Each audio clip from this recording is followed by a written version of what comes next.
வணக்கம் நண்பர்களே. இந்த தேதி முதல் சபரிமலையில் பக்தர்களுக்கு அனுமதி. சபரிமலை ஐயப்பன் கோவிலில் வரும் 16ஆம் தேதி முதல் பக்தர்கள் தரிசனத்திற்கு அனுமதிக்கப்படுவார்கள் என தெரிவிக்கப்பட்டுள்ளது.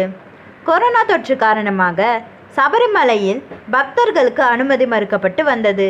இந்த சூழலில் மண்டல பூஜைக்காக நவம்பர் 16ஆம் தேதி முதல் தினசரி 1000 பக்தர்களை மட்டும் அனுமதிக்க முடிவு எடுக்கப்பட்டது. மண்டல பூஜை மற்றும் மகர ஜோதி விழா நடக்கும் நாளில் மட்டும் 5000 பேரை அனுமதிப்பது என்றும், வார இறுதி நாட்களில் 2000 பேர் வரை ஐயப்பனை தரிசிக்கலாம் என்றும் தெரிவிக்கப்பட்டுள்ளது. இந்நிலையில் பக்தர்களை அனுமதிப்பதற்கான முன்னோட்டமாக வரும் 16ஆம் தேதி முதல் தினசரி 250 பக்தர்கள் அனுமதிக்கப்படுவார்கள் என அறிவிக்கப்பட்டுள்ளது.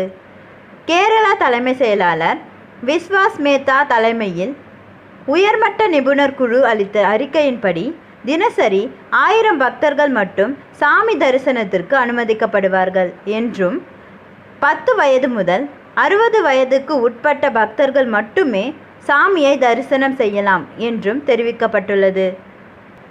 இந்த வீடியோ உங்களுக்கு பிடிச்சிருந்தா இந்த சேனலை லைக் பண்ணுங்கள், சப்ஸ்கிரைப் பண்ணுங்கள், ஷேர் பண்ணுங்கள். மறக்காமல் பெல் ஐக்கானை